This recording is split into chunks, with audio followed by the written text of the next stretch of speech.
Bollywood cafe आज explain कर रहा है एक पॉलिश मूवी। ये मूवी पॉलिश फिल्म फेस्टिवल की अवार्ड विनिंग मूवी है। इस मूवी में एक मदर और एक सन के रिलेशनशिप को बखूबी उजागर किया गया है। अपने मॉम की ऊटपटांग हरकतों की वजह से एक बच्चा किस तरह से उस माहौल में अपने आप को संभालने की कोशिश करता है, देखेंगे हम इस मूवी में। पोलैंड के एक गाँव में एक मॉम और उसका बेटा पैट्रिक रहते हैं। इस गाँव की पॉपुलेशन बहुत ही कम है, लेकिन ये एक टूरिस्ट स्पॉट है। पैट्रिक के फादर यहाँ से कहीं दूर जॉब करते हैं, इसलिए मॉम और सन को हमेशा यहाँ पे अकेला ही रहना पड़ता है। पैट्रिक शुरू से ही यहाँ पे रहा है, इसलिए वो हमेशा से अकेला महसूस करता है। पैट्रिक के लिए उसकी दुनिया सिर्फ और सिर्फ उसकी माँ ही है। वो अपनी मदर के साथ ही हमेशा खेलता है, वो अपनी मदर के साथ ही साइकिलिंग करता है, वो अपनी मदर के साथ ही हमेशा स्विमिंग करता है, लेक के पास जाता है, गेम खेलता है। उसका कोई और फ्रेंड है ही नहीं। उसकी सारी दुनिया उसकी मॉम ही है। वो अपनी मॉम के साथ अपनी गाँव के पास चलने वाली ट्रेन के साथ रेस भी लगाता है और ये उनका डेली का रूटीन है। पैट्रिक की दुनिया जैसे उसकी मॉम ही है। पैट्रिक की सारी दुनिया उसके मॉम के इर्द गिर्द ही घूमती है। पैट्रिक और उसकी मॉम का रिलेशन ठीक वैसा ही है जैसा हर किसी बच्चे का अपनी माँ के साथ होता है। वात्सल्य से भरा और प्यार से भरपूर इस रिलेशनशिप में किसी और की कोई जगह नहीं थी। लेकिन पैट्रिक की जिंदगी में खलबली तब मच गई जब इस गांव में आसपास के सभी लोग समर वेकेशन की वजह से अपने बच्चों को लेकर पिकनिक मनाने आने लगे और अपना समर वेकेशन व्यतीत करने के लिए यहाँ पे रुकने लगे। पैट्रिक तो किसी से भी क्लोज यहाँ पे हो ही नहीं पाया, क्योंकि वो शुरू से ही अकेला रहा था। उसको किसी से फ्रेंडशिप करने में भी बहुत प्रॉब्लम होती है। लेकिन वो देखता है कि उसकी माँ अब रात को रोज घर से बाहर जाने लगी हैं। पैट्रिक ने शुरुआत में इन सब चीजों से कोई रिएक्ट नहीं किया। पैट्रिक की मॉम को रोज शाम को एक कॉल आता और वो पैट्रिक को घर में अकेला छोड़ के ही चली जाती। पैट्रिक काफी देर तक इंतजार करता। कभी उसकी मॉम रात को घर लौटती नहीं थी और कभी देर रात को लौटती थी। वो थोड़ा सा टाइम पैट्रिक के साथ स्पेंड करती थी, लेकिन पैट्रिक को कल का बहाना देकर कि कल मैं तुम्हारे साथ पूरा दिन व्यतीत करूंगी, और पैट्रिक को अकेला छोड़ देती थी। धीरे धीरे पैट्रिक अकेलेपन की वजह से एंजाइटी और डिप्रेशन का शिकार होने लगा। वो अपने अकेलेपन से कोप अप नहीं कर पा रहा था, क्योंकि उसके कोई फ्रेंड भी नहीं थे। अगले दिन वो देखता है कि उसके पड़ोस में कोई नई लड़की आई है, जो शायद अपना समर वेकेशन यहाँ बिताने के लिए पास में रहने लगी है। पैट्रिक उस लड़की से दोस्ती करने की कोशिश करता है, लेकिन टिपिकल टीनेजर की तरह वो लड़की उसको कोई रेस्पॉन्स नहीं देती है। अगले दिन पैट्रिक की मॉम जब फिर से घर के बाहर जाने लगती है तो पैट्रिक को बहुत बुरा लगता है और वो अपनी मॉम के ड्रेस पर जूस से भरा ग्लास गिरा देता है, जिसकी वजह से उसकी मॉम उस पर बहुत चिल्लाती है और उसको डांटने लगती है। वो उसके मन की हालत नहीं समझ पा रही थी कि वो अंदर से कितना अकेला फील कर रहा है, लेकिन जैसे उसको कोई फर्क ही नहीं पड़ता, वो अपनी ड्रेस चेंज करके फिर से शाम को अपने बॉयफ्रेंड से मिलने के लिए निकल जाती है। पैट्रिक अपनी मॉम का पीछा करता है। वो देखता है कि कहाँ जाती है। कुछ देर जाने पर उसको पता चलता है कि वो हमेशा अपने एक बॉयफ्रेंड से मिलती है। पैट्रिक को अपनी मॉम के पीछे जाते समय एक हिरन का बच्चा दिखता है जो अकेला सड़क पर घूम रहा था। ये डायरेक्टर का मेटाफर है कि किस तरह से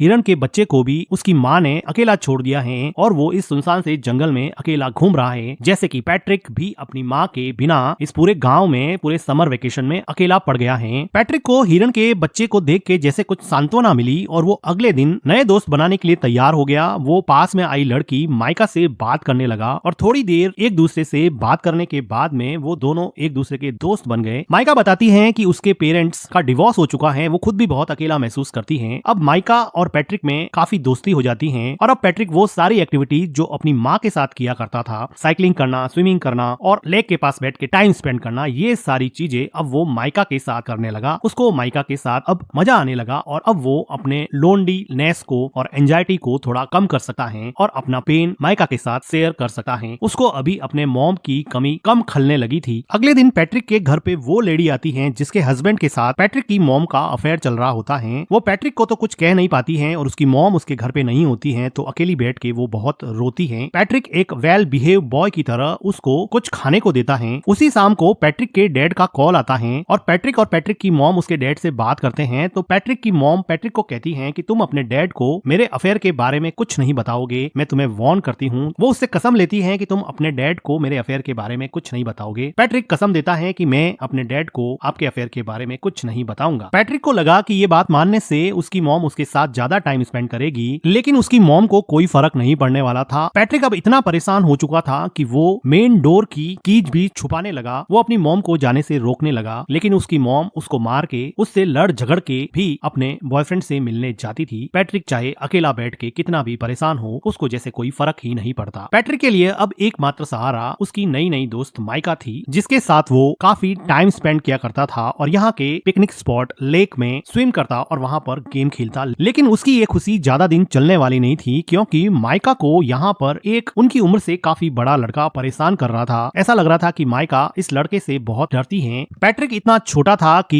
इस गैंग से माइका को बचाने के लिए वो कुछ भी नहीं कर पाया, लेकिन उसको मन ही मन बहुत हर्ट हुआ क्योंकि वो लड़का माइका को वार्न कर रहा था कि तुम इस लड़के से नहीं मिलोगी, तुम सिर्फ मेरे से ही मिलोगी। उसी रात को पैट्रिक अपनी मॉम का जब पीछा कर रहा था तो वो देखता है कि माइका और वो बड़ा लड़का एक दूसरे के साथ काफी टाइम स्पेंड कर रहे हैं, जिसको देखकर पैट्रिक को लगा कि अब उसकी जिंदगी वापस से अकेलेपन का शिकार होने वाली है। वो काफी मायूस हो जाता है। वो घर पर भी काफी टाइम तक अपनी मॉम का वेट करता। जब देर रात उसकी मॉम घर पे आती तो पैट्रिक उससे अपना टाइम मांगता, लेकिन वो थक हार के सो जाती और पैट्रिक उसकी मॉम के आने के बाद में भी अकेलेपन का ही शिकार रहता। अगले दिन सुबह पैट्रिक को माइका मिलती है और वो माइका को पूछता है कि क्या उस लड़के ने तुम्हारे साथ कोई जबरदस्ती की थी। तो माइका जैसे डर गई हो और वो डर के मारे वहाँ से भाग के घर में चली जाती है। पैट्रिक उसको जाके पूछता है कि हुआ क्या, मुझे ये तो बताओ। वो बिना कुछ बोले ही रोने लग जाती है। पैट्रिक को ऐसा लगता है कि उसके साथ जबरदस्ती की गई है। वो दौड़ के जाता है और उन लड़कों के ग्रुप में उस लड़के पे अटैक करता है, लेकिन एक छोटा बच्चा उससे कैसे लड़ेगा और वो बड़ा लड़का पैट्रिक को ओवर पावर कर देता है और पैट्रिक यहाँ पे कुछ नहीं कर पाता। थोड़ी देर बाद में माइका वापस पैट्रिक के पास आती है और उसको समझाने की कोशिश करती है कि हम दोनों अच्छे दोस्त बन सकते हैं, तुम इतना हर्ट क्यों हो गए हो। लेकिन पैट्रिक को डीप डाउन कहीं पे हर्ट हो गया था। वो वापस से माइका से बात ही नहीं करना चाहता था क्योंकि वो ऑलरेडी अपनी मॉम से बहुत ज्यादा हर्ट था और जब माइका ने भी उसे हर्ट किया तो वो इमोशनली वायलेंट हो गया और वो अपने इमोशन को कंट्रोल नहीं कर पा रहा था। अपने गुस्से को, अपने फ्रस्ट्रेशन को माइका के ऊपर निकाल दिया और माइका को उल्टा सीधा बोला, जिसकी वजह से अब माइका को वापस हर्ट हुआ और अब माइका वहां से चली जाती है। पैट्रिक को बिल्कुल समझ में नहीं आ रहा था क्योंकि वो छोटा सा बच्चा था, उसको समझ नहीं आ रहा था कि इन सब सिचुएशन से कैसे निकले। उसकी मॉम उसको बिल्कुल भी सपोर्ट नहीं करती थी, ना उसको गाइड करती थी। उसके आसपास कोई भी पेरेंटल गाइडेंस नहीं होने की वजह से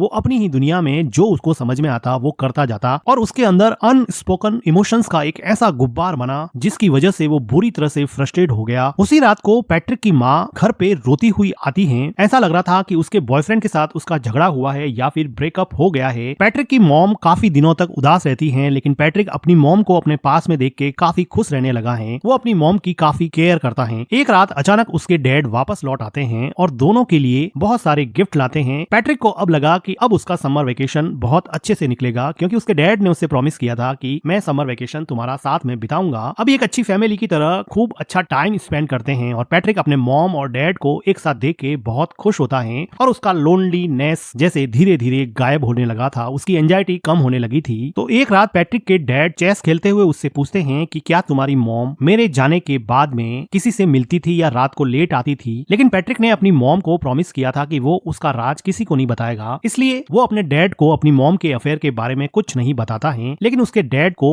इस बात पे डाउट हो जाता है क्योंकि पैट्रिक की मॉम का बिहेवियर काफी चेंज हो गया था। उसी टाइम पे पैट्रिक के घर पे माइका आती है और वो उससे बात करने के लिए कहती है। माइका के कहने पर पैट्रिक उसके साथ साइकिलिंग पे जाता है और लेक में स्विम करने के बाद में माइका उसको बताती है कि अब मेरा समर वेकेशन खत्म होने को है, मैं यहाँ से चली जाऊंगी। माइका को पैट्रिक को हर्ट करने पर काफी दुख लग रहा था, लेकिन पैट्रिक अब इसमें कुछ ज्यादा कर नहीं सकता क्योंकि अगर समर वेकेशन खत्म होगा तो माइका को जाना ही पड़ेगा। वो अपने घर पहुंचता है और वो देखता है कि सीढ़ियों पर वही लेडी जो थोड़े दिन पहले उसके घर आई थी वो सीढ़ियों से नीचे उतर रही है। वो अंदर जाके देख रहा है कि उसके डैड बाथरूम में बैठे बैठे रो रहे हैं। उसको समझ में आ जाता है कि उस लेडी ने उसकी मॉम के अफेयर के बारे में उसके डैड को बता दिया है क्योंकि उस लेडी के हस्बैंड के साथ ही उसकी मॉम का अफेयर चल रहा था। तो इस बात से दुखी होके उसके डैड ने अब ये डिसाइड किया है कि अब वो यहाँ नहीं रहेंगे और वापस जॉब करने चले जाएंगे और शायद कभी वापस नहीं आएंगे। पैट्रिक की मॉम पैट्रिक के डैड को समझाने की कोशिश करती है, लेकिन जब आप रिश्तों की बुनियाद विश्वास को ही हिला देते हैं, ट्रस्ट को ही खत्म कर देते हैं, तो किसी भी इंसान को रोकना लगभग नामुमकिन सा हो जाता है। पैट्रिक के डैड अब यहाँ से चले जाते हैं। समर वेकेशन खत्म हो जाता है। अब पैट्रिक को स्कूल जाना होता है। पैट्रिक की मॉम पैट्रिक को तैयार करके स्कूल छोड़ने जाती हैं। वो दोनों सड़क पर चल रहे हैं, दोनों एक दूसरे से बात भी नहीं कर रहे हैं। पैट्रिक को अपनी मॉम पे बहुत गुस्सा है क्योंकि उसकी मॉम की वजह से उसके डैड उसको छोड़ के चले गए। उसके सेल्फिश बिहेवियर की वजह से वो किसी से घुल मिल नहीं पाया। वो मेंटली इतना ब्लॉक हो गया कि दूसरे बच्चों से बात भी नहीं कर पाता था और ना ही उसको अपनी मॉम का प्यार मिलता। अब वो रेलवे ट्रैक को क्रॉस करने वाले हैं। उसकी मॉम आगे जा रही है, बच्चा पीछे छूट जाता है, जो कि डायरेक्टर का मेटाफर है कि आप अपनी जिंदगी में आगे बढ़ रहे हो और बच्चों को आपने पीछे छोड़ दिया है और इन दोनों के बीच में न जाने कौन सा